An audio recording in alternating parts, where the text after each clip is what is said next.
Alright, thank you guys for watching this video. It would be extremely good if you make it to the end and see my outro. Same as always, but you know, still nice if you make it to the end. And let's get into the video.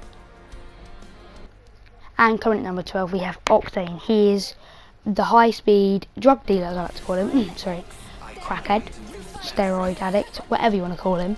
He essentially injects himself with steroids to make himself run faster, and I don't really see what Respawn and EA's idea to put a junkie into a Apex was, but you know, it's Respawn and EA, let them do what they want. But still, let's talk about his abilities. His ability, he injects himself with steroids and he takes damage. What's the point of that? His passive, he sort of heals it back over a long period of time, and his jump pad, his ultimate, he throws a jump pad in, you jump on the jump pad, and you practically, it's like a nuke, because you die. 100% of the time, you always fail. And if you don't fail, then good for you, like, congratulations, you want a medal. Currently number 11 we have Mirage. Mirage's abilities are useless. So his passive, he gets knocked and his clone's like, I'm dying, get me a wheelchair please, I'm having heart failure, and it bends over. Not really, I don't really see how that is going to help you or useful at all really. His ability decoy can be used in a hard situation to escape. He sends a decoy down a mountain or across a cliff or whatever you want to do, and it fakes out the enemies and gives you buys you maybe 5 seconds to escape. His ult is good for flanking and good for escaping, which is probably what he does a lot, runs away from a fight. And his ult is used for escaping, so he uses that, goes invisible, puts a ring of clones around him that don't really fool anyone. But yes, you can imagine it's not that good. But you run pretty fast in it, so you could use it to escape pretty well. And you can probably see by these points why he's at number 11 and not anywhere else on the list. Coming in at number 10 we have Watson. Watson would be good, except she's a camper. What I mean by camper is her abilities to work properly will be used either outside in a secure situation or inside in a secure situation. What I mean by that is you need a building, fences all around the building, well, most likely is what I see by Watson's, fences all around the building to stop anyone else from getting in, and her ult stops grenades. So yeah, she's practically invincible if used in the right building. Her passive is really good. For example, the ultimate accelerant, 100% of your ult, that is top notch. That's actually really good. And if her abilities weren't so campy, she'd definitely be higher up on my personal list. Currently at number 9 we have Caustic. Caustic is an extremely good legend. It's just, again, with sort of the campy, I don't really like it. He can be used for offensive, but he's Kit Kat junkie. What I mean by that is his hitbox is a lot bigger than others, not that smaller than Pathfinder's, and with the hidden passive, I like to call it, it's pretty good. It nullifies that. But his ultimate is using a multi-grenade. It can be used for attack and defense, so can his abilities, and his passive is extremely good because it makes him completely immune to other caustics. And his ult, I like to make it similar to a thermite grenade. Coming in number 8 we have Crypto. Crypto would be higher up on the list, it'd be number 7, except Bloodhound has took that spot because Crypto again is one of the people who sit in a position and hold it down, or he can rush, but again for me he doesn't really get into the fight. He surveillance the fight and lets his teammates know where the enemies are, but for me that's just a big no-no. Let's talk about his abilities. First, his ability to control a drone and fly around and give loot locations, enemies, open doors, things like that to his enemies, that valuable information in a game. And that's his passive ability, which is passive could have more too. It's pretty bad passive. It's a good passive considering it's drone, but I feel like that could be one ability mushed up into one.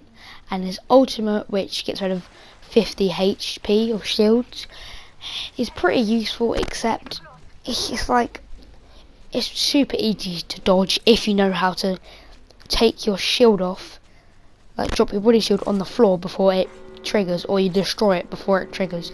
Simple as that to stop.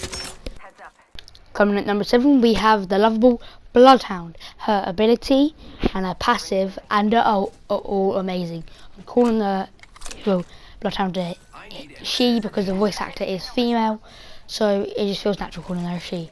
Oh, I don't know, Bloodhound is a she, but here, oh man, I'm just gonna call it it. Its abilities are the radial scan, which scans for enemies around her. Her passive lets her see footsteps and almost the distance, like almost the exact time that they've been put there, which is very useful for hunting. And her ult, its ult, just enhances all those abilities and can run extremely fast. Has like built-in thermal, like a thermal scope, and can see tracks a lot better. It's a lot better than Crypto's abilities. Coming in at number 6, we have Bangalore.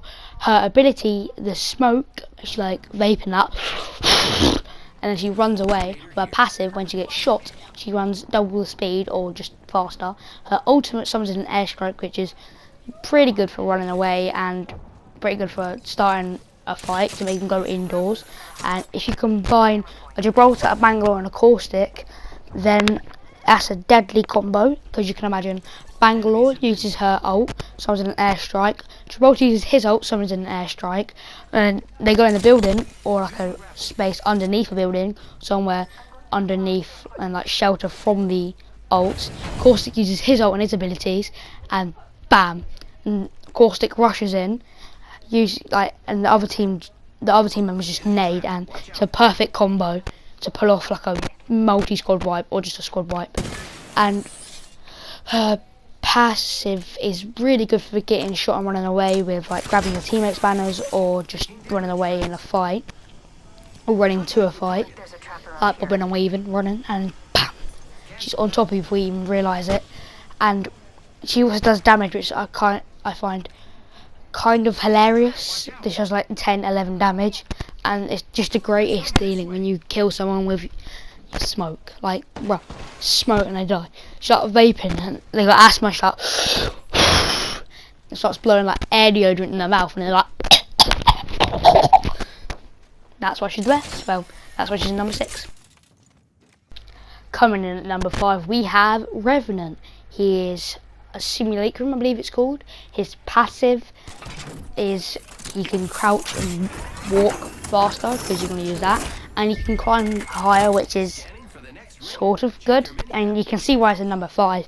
His ability, Shark Up as I like to call it, he shoots a ball, it does 10 damage, similar to Bangalore Smoke, and it silences them so they can't use their abilities. However, let's face it, if you go up against a Watson or a Wraith, a skilled Wraith, and use like the shut up thing, hit them with it, and they're like, oh, I can't use my abilities. Well, a Watson, a Gibraltar, a Mirage, an Octane wouldn't really feel that. However, a Pathfinder, speaking as a Pathfinder main, I don't really think he'd feel that, unless like you stop him from getting away, which I don't really do that much, or you stop him from getting to the fight. I don't really see how that ability can be that good that people think it is. And his ultimate ability, right, it's a double-edged sword, because it gives you death protection. It can be destroyed very easily. Enemies can use it for themselves, and you can't heal when you're in death protection. So let's just put this in a situation. So you go in death protection, you go out of range of death protection, and then, for example, when Gibraltar uses ult, you need to get back into the building next to death protection. But when you got into the building, they broke all your shields and did 75 damage, and you can't heal for the duration of the death protection being up. I'm not sure if you can cancel it or not. I don't mean Revenant, but that's just a situation I've been in, and I practically lost because of that. There's 2 squads left, and I lost because Revenant was incompetent enough to put his ability down, and I was stupid enough to actually use it. And coming at number 4, we have Gibby, or Gibraltar. I mostly call it Gibby, it's short for Gibraltar, and it's better. So Gibraltar, you might think, why is he number 4? He's pretty useless because of his hitbox. And my answer to that, my son, well, children, always like, you know, sexual equality. His passive is the answer to all crimes in life. Sniping, bam, use your passive, look. They have to do 80 damage before they can actually hit you. Or if they're really good, they can hit over it, but still. In a normal fight, crouch and then shoot them. They have to do 80 damage. Or if they're at close range, plop your passive, bam, 80 damage, absorb. And I don't even need to tell you how many times I'm in a situation where I'm fighting a Gibby, I've killed 2 people in the squad, and the Gibby's the last one, have an R99, shoot him, do like 100 damage, he finally pulls up his passive, it absorbs 80 damage, and that 80 damage spaceman, he kills me, done. Squad wipe over, because of that one ability, yeah? And his passive OP, but his ability is extremely good. Like, he can put protection in the middle of a field to stop his own ult, so he protects himself, or stop a Bangalore ult, or stop a squad from rushing him.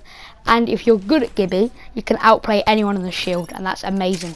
It's a really good cover to use. His ultimate is really good for pushing or defending, for running away, either one.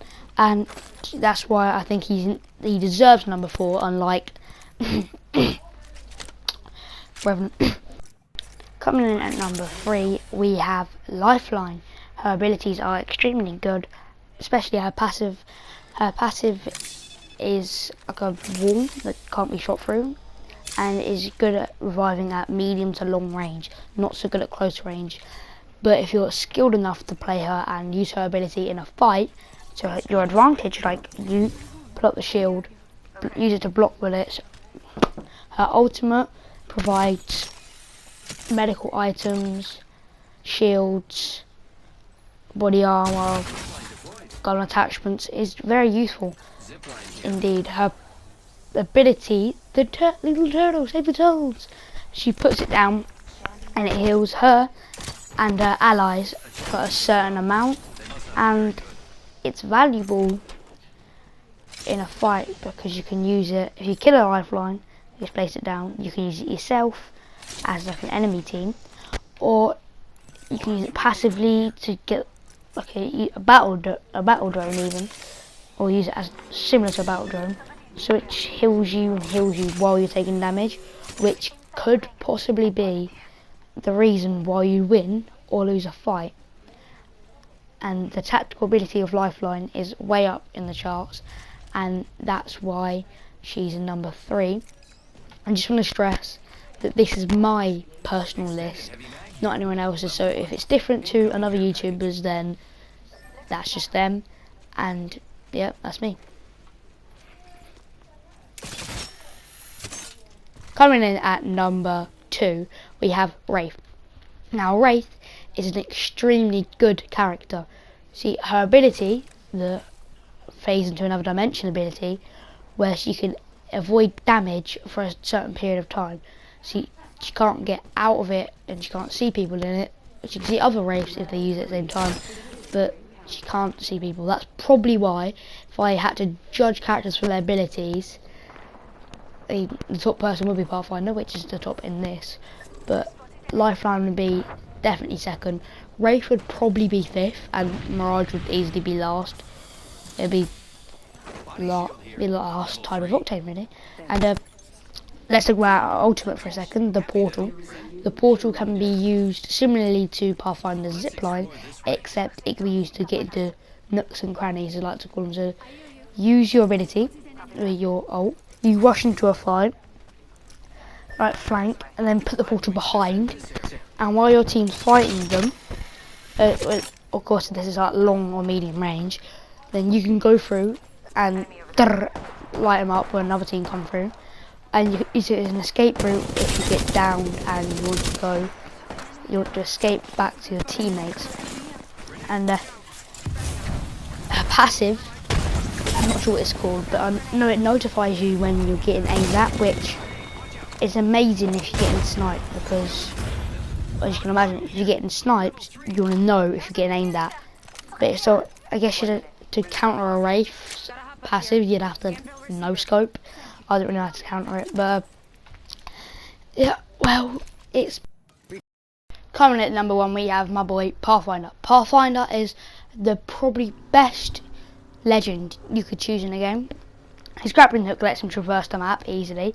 His zipline gun lets him traverse the map easily. His passive lets him know where the next ring is, so he can traverse the map a lot more efficiently. So let's get into in depth why I think that he's probably the best legend in Apex Legends. So his ability, the zipline, the grapple hook or gun or whatever you want to call it, he can be used as a jackhammer, as people call it, where you grapple to the floor, you press X at the same time it grapples, so it propels you upwards. It can be used, that can be used to flank or to get behind enemies, to get around enemies, or in any situation, just get to a place, from a place, escape, flank, whatever you want to use it for. His ult, the zipline gun, is very, very similar in the way that it can be used to get to a place, get from a place, escape a fight, get to a fight, third party a fight, or just traverse the map, or find hiding spots on firing range. Using Pathfinder you can find so many good hiding spots in firing range.